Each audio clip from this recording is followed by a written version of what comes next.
याद हो ही गई कि यदि किसी तत्व या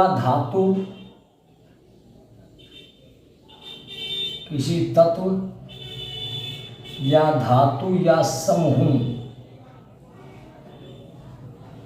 में, अब बात करते हैं, शायद कल हम पहुंच गए थे बाइसल्फेट तक पहुंच गए थे। आप लेते हैं H2O3 समूह जुड़ा हो। कौन जुड़ा हो? H2O3 समूह जुड़ा हो। बल्कि इसको यहाँ की बजाय समूह में यहाँ लिख देता हूँ, H2O3 समूह जुड़ा रहता है तो उन यौगिकों के नाम के लिए थायोसल्फेट, क्या? थायोसल्फेट शब्द प्रयोग किया जाता है। If H2O3 group attach with any element, metal और group, then that's compound are called thiosulphate. जैसे Na2S2O3 का क्या नाम होगा जी? Sodium thiosulphate. Sodium thiosulphate. तो बताने की कोशिश कर रहे हैं कि K2S2O3 का क्या नाम होगा? शायद आप सही सोच रहे हैं, पोटेशियम थायोसल्फेट। जी हाँ, पोटेशियम थायोसल्फेट नाम होगा इस कंपाउंड का। चलिए नंबर नेक्स्ट पर चलते हैं कि यदि किसी ग्रुप यानी किसी एलिमेंट, मेटल या ग्रुप के साथ में यदि CNO ग्रुप जुड़ा हो, CNO, तो शब्द यूज करते हैं, वर्ड यूज करते हैं साइनेट। ठीक है जी, एक साइनाइड था और ये है साइनेट। तो जैसे NaCNO, तो क्या नाम होगा? शॉर्ट में लिख देता हूं, सोडियम साइनेट। सोडियम साइनेट। तो KCNO का क्या नाम होगा? जी हाँ, पोटेशियम साइनेट। जल्दी जल्दी अगला ग्रुप ले लेते हैं कि यदि इसी को ही उल्टा कर दूं, NC पहले लिख देता हूं, NCO जुड़ा हो, तो वर्ड यूज होगा आइसोसाइनेट। क्या वर्ड यूज होगा? आइसोसाइनेट। जैसे NaNCO called as sodium isocyanate. शायद आप समझ रहे होंगे। सी देखिए, एक था अकेला CN साइनाइड था जब उल्टा कर दिया NC आइसोसाइनाइड था। अब CNO साइनेट है तो NCO आइसोसाइनेट होता है। आगे बढ़ते हैं। अगर किसी एलिमेंट के साथ में CNS ग्रुप जुड़ा रहता है तो वर्ड यूज होता है thiocyanate. It means those compound which have CNS group with any metal और group, then that are called thiocyanate compound। जैसे NaCNS sodium thiocyanate, sodium thiocyanate. तो बेटा KCNS का नाम क्या होगा? जी हाँ, पोटेशियम थायोसाइनेट। इसमें भी उल्टा कर देता हूं मैं, अगला ग्रुप लेता हूं, NCS अगर जुड़ा हो तो उसके लिए वर्ड यूज करते हैं आइसो थायोसाइनेट। आइसोथायोसाइनेट। जैसे NaNCS तो नाम हो जाएगा सोडियम आइसोथायोसाइनेट। देखिए थोड़ा सा बस आपको ध्यान रखने की जरूरत है, ज्यादा मेहनत करने की जरूरत नहीं है। अगर केवल CN है तो साइनाइड, अगर N को पहले C को बाद में ले लें तो आइसो लगा देते हैं। जैसे CN था तो साइनेट, NC आ गया आइसो शब्द यूज हो जाएगा। CNS S के लिए थायोवर्ड का यूज करते हैं। CNO cyanate, NCO isocyanate. तो ज्यादा भारी नहीं है, आप समझ जाएंगे। आप एक बार ध्यान से देखिएगा, CNO अगर C पहले N बाद में तो सिंपल साइनेट, अगर N पहले आ जाता है तो बस उसी में ही आप आइसो वर्ड अटैच कर देते हैं। चलिए अब बात करते हैं नेक्स्ट ग्रुप की।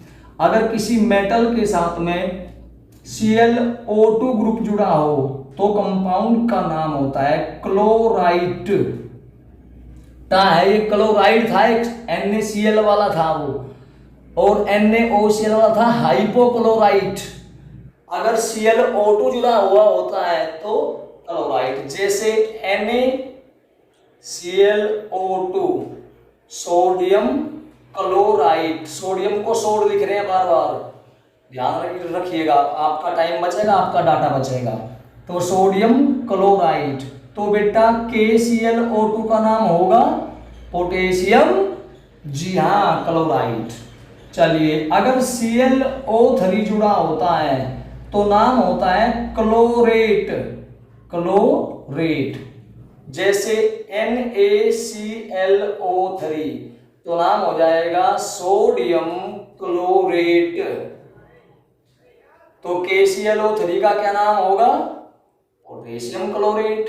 चलिए आगे बढ़ते हैं। देखिए एग्जाम्पल थोड़े इसलिए दे रहा हूं क्योंकि आपका टाइम ज़्यादा ना हो, वीडियो ज़्यादा लंबी ना हो। वीडियो ज़्यादा लंबी होगी तो आप हो सकता है कि बोर फीलिंग करने लगे, आप बोर हो जाएं, तो इसलिए आपके लिए एग्जाम्पल एक एक दो दे रहा हूं।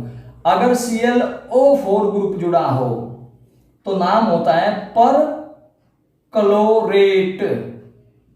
क्या नाम होता है जी, पर क्लोरेट, जैसे NaClO4 तो सोडियम पर क्लोरेट, सोडियम पर क्लोरेट। तो KClO4 का क्या नाम होगा जी, जी हाँ बिल्कुल पोटेशियम पर क्लोरेट। और अगर Mg के साथ में जुड़ा मिल जाए ClO4 ट्वाइस होगा तो क्या नाम होगा, मैग्नीशियम पर क्लोरेट। तो इसी प्रकार ये नाम बनते चले जाते हैं। अगला ग्रुप स्टार्ट करते हैं जी। अगला ग्रुप होता है आपका, बिल्कुल इनमें Cl की जगह Br लगा दो, क्लो की जगह ब्रो आ जाएगा। देखिए कैसे जादू, देखिए BrO2 जुड़ा हो तो कंपाउंड का नाम इसका क्लोराइड था, इसका ब्रोमाइट हो जाएगा। क्या नाम हो जाएगा, ब्रोमाइट। यानी जैसे NaBrO2 sodium bromide, sodium bromide. तो KBrO2 का क्या नाम होगा, शायद आप सही सोच रहे होंगे, पोटेशियम ब्रोमाइट। चलिए अगर BrO3 जुड़ा हो तो नाम होगा ब्रोमेट, ब्रोमेट, जैसे NaBrO3 तो सोडियम ब्रोमेट। तो KBrO3 का क्या नाम होगा, बिल्कुल पोटेशियम ब्रोमेट। अब बात कर लेते हैं, अगर BrO4 अटैच हो, if BrO4 per chlorate group attach with any atom, any element, any metal, any group, then that is known as perbromate, like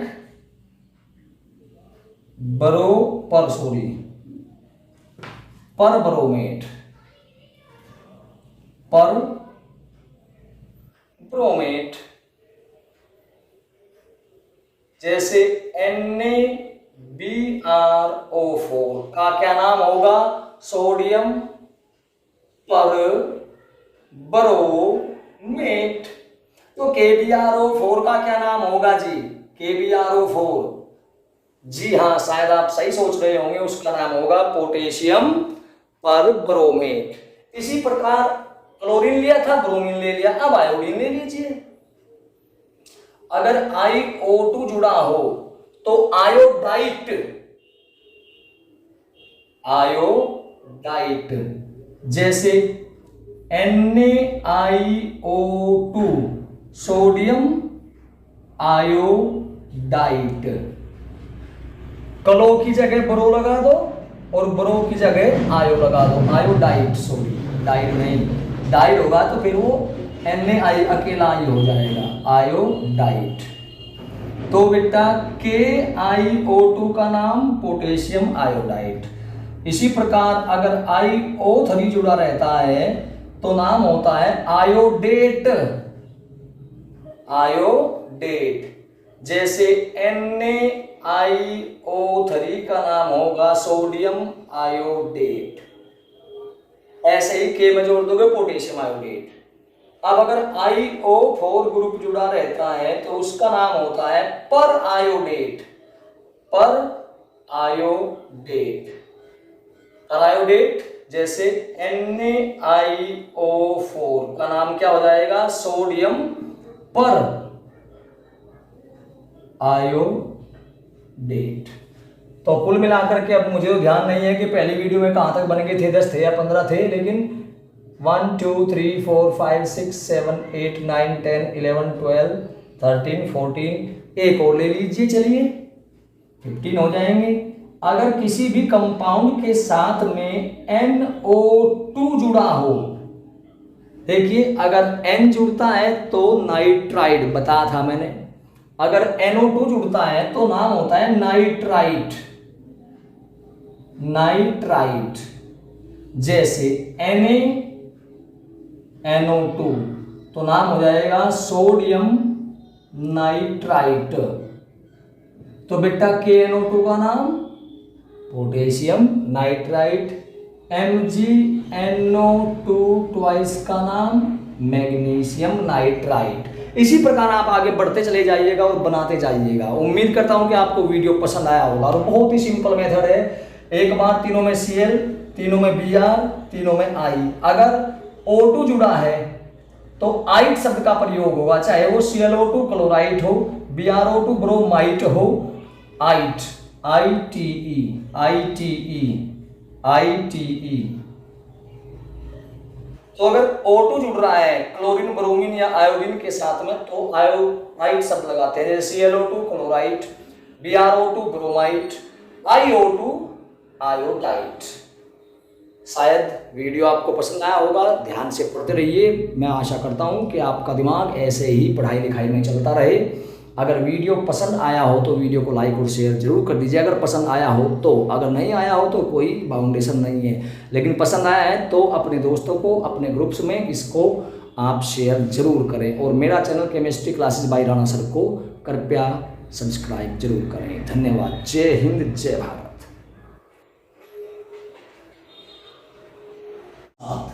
कौन जुड़ा हो, पहला लेते हैं NO2 जुड़ा हो। अगर NO2 जुड़ा रहता है तो उन कंपाउंड्स का नाम नाइट्राइट होता है। If NO2 group attach with any metal element और group then that is known as nitrite. जैसे NaNO2 का क्या नाम होगा जी, सोडियम, सोडियम को सोड लिख दिया बस, सोडियम नाइट्राइट।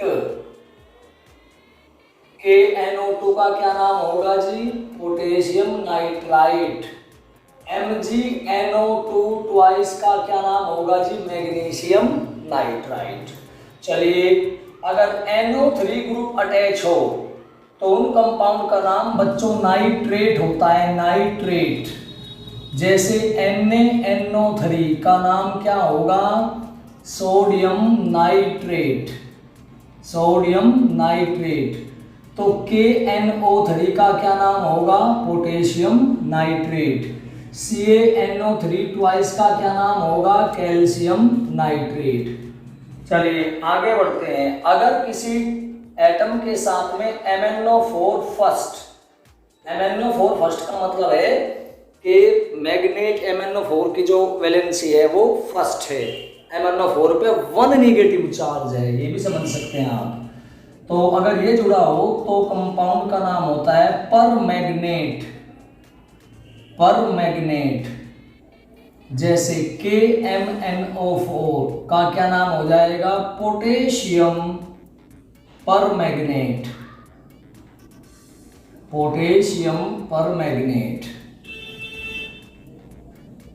चलिए अगर MnO4 सेकंड जुड़ा हो तो नाम होता है केवल मैग्नेट, मैग्नेट।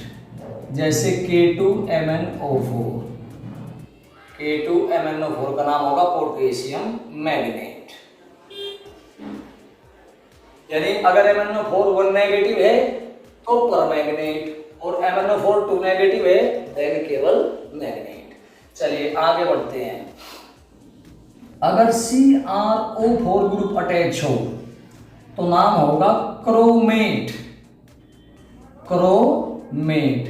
जैसे Na2CrO4 सोडियम क्रोमेट, क्रोमेट। तो K2CrO4 का क्या नाम हो जाएगा?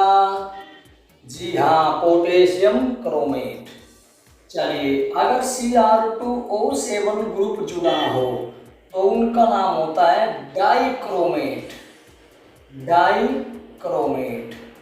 जैसे K2Cr2O7 तो क्या नाम हो जाएगा? पोटेशियम, पोटेशियम को पोर्ट लिख देता हूं, पोटेशियम मतलब port, potassium dichromate, potassium dichromate. तो Na2Cr2O7 का क्या नाम हो जाएगा? Sodium dichromate. ध्यान रखें बच्चों इनका कि इन पर कौन कौन सी वैलेंसी वगैरह होती है। चलिए आगे बढ़ते हैं कि यदि AsO3 ग्रुप जुड़ा हो तो वर्ड यूज करते हैं आर्सेनाइट, आर्सेनाइट। जैसे Na3AsO3 सोडियम आर्सेनाइट। तो K3AsO3 का क्या नाम हो जाएगा? जी हाँ, बिल्कुल सही सोच रहे हैं आप, पोटेशियम आर्सेनाइट। अगर AsO4 ग्रुप जुड़ा रहता है तो आर्सेनेट, आर्सेनेट। जैसे Na3AsO4 का नाम होता है सोडियम आर्सेनेट। तो बेटा K3AsO4 का क्या नाम होगा? बताएं सोच करके। जी हाँ, पोटेशियम आर्सेनेट। यदि SiO3 ग्रुप जुड़ा हो तो यौगिक का नाम होता है सिलिकेट, सिलिकेट। जैसे Na2SiO3 का नाम होगा सोडियम सिलिकेट। तो बेटा K2SiO3 का क्या नाम हो जाएगा? जी हाँ, पोटेशियम सिलिकेट, पोटेशियम सिलिकेट। चलिए आगे बढ़ते हैं। और अब अगर अमोनियम NH4 ग्रुप, ये मोस्टली पहले जुड़ता है, मोस्टली क्या सदैव ही पहले जुड़ता है क्योंकि ये धनायन होता है। जैसे ही धातु पहले लिखे जाते हैं और बाकी नेगेटिव पार्ट बाद में, तो अमोनियम ये आपका ग्रुप होता है। तो अगर ये जुड़ा रहता है तो उस यौगिक के नाम से पहले अमोनियम शब्द लगाया जाता है, अमोनियम। जैसे NH4Cl, ammonium chloride, ammonium chloride. अगर NH4NO3 है तो अमोनियम नाइट्रेट, NH4Br है तो अमोनियम ब्रोमाइड, NH4 है तो अमोनियम सल्फेट। चलिए, अगर कहीं C2O4 ग्रुप जुड़ा रहता है तो उसका नाम ऑक्सलेट या ऑक्सलेट होता है। क्या होता है जी? ऑक्सलेट या ऑक्सलेट। जैसे Na2C2O4 का नाम होगा सोडियम ऑक्सलेट, ऑक्सलेट। तो K2C2O4 का क्या नाम होगा? बताएं, शायद आप सही सोच रहे होंगे, पोटेशियम ऑक्सलेट। अगर शुरुआत में CH3COO ग्रुप जुड़ा हो तो उन यौगिकों में धातु परमाणु का नाम पहले और इसको बाद में बोलते हैं, यानी उनके नाम में एसीटेट वर्ड जरूर आएगा। जैसे CH3COONA, तो पहले धातु का नाम बोला जाता है पॉजिटिव का, तो sodium acetate, sodium acetate. CH3COOK का क्या नाम हो जाएगा? Potassium acetate, potassium acetate.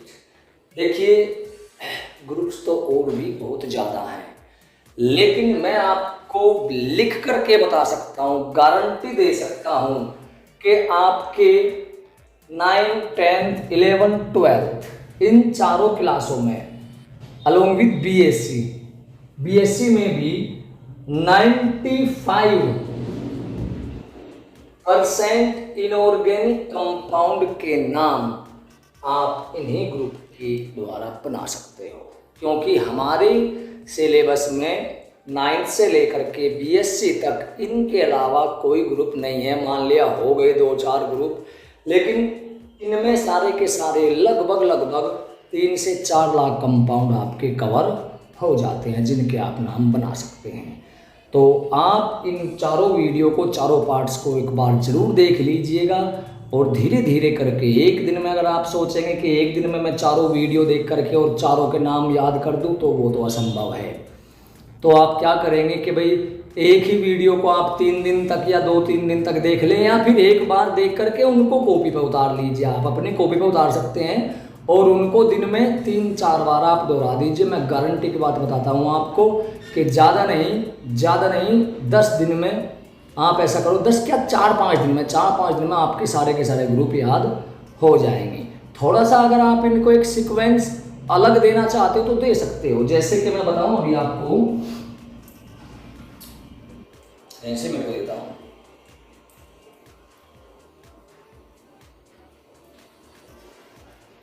जैसे आप जानते हैं कि नाइट्रोजन के बारे में बात कर लेता हूं मैं। अगर नाइट्रोजन जुड़ा है तो नाइट्राइड, ठीक है जी, जैसे Na3N। अगर आपका NO2 जुड़ा हो तो नाइट्राइट, अगर NO3 जुड़ा हो तो नाइट्रेट, सल्फर जुड़ा हो तो सल्फाइड। आप अलग से निकाल सकते हैं अपनी कॉपी में अगर इनको करना चाहें। SO3 जुड़ा हो तो सल्फाइड, HSO3 जुड़ा हो तो बाइसल्फाइड, SO4 जुड़ा हो तो सल्फेट, HSO4 जुड़ा हो तो बाइसल्फेट। तो इसमें क्या होगा, क्या देखें आप, सारे H2O3 जुड़ा हो तो थायोसल्फेट। तो इसमें क्या है, सभी में सल्फर कॉमन आ रहा है, तो सल्फर वाले आप इस तरह से अलग भी निकाल सकते हैं। एक अगर ध्यान रखें, अगर PO4 कहीं जुड़ा मिल जाता है तो उसके लिए फॉस्फेट वर्ड का यूज करते हैं, फॉस्फेट। जैसे Na3PO4 सोडियम फॉस्फेट, इसका भी काफी यूज होता है आपकी केमिस्ट्री में, तो सोडियम फॉस्फेट। तो कहने का मतलब ये है कि आप अपने तरीके से आप इनको अरेंज कर सकते हैं, किसी भी ऑर्डर में अरेंज कर सकते हैं, लेकिन बस काम है तो केवल याद करने का। आप लोग इनको याद कर दीजिएगा। मैं गारंटी से कहता हूं कि आपके 95% कंपाउंड के नाम आपके याद हो जाएंगे। अगर वीडियो अच्छी लगे तो लाइक और शेयर जरूर कीजिएगा। मेरे channel chemistry classes bye Rana sir को सब्सक्राइब जरूर कीजिए। धन्यवाद। जय हिंद, जय भारत।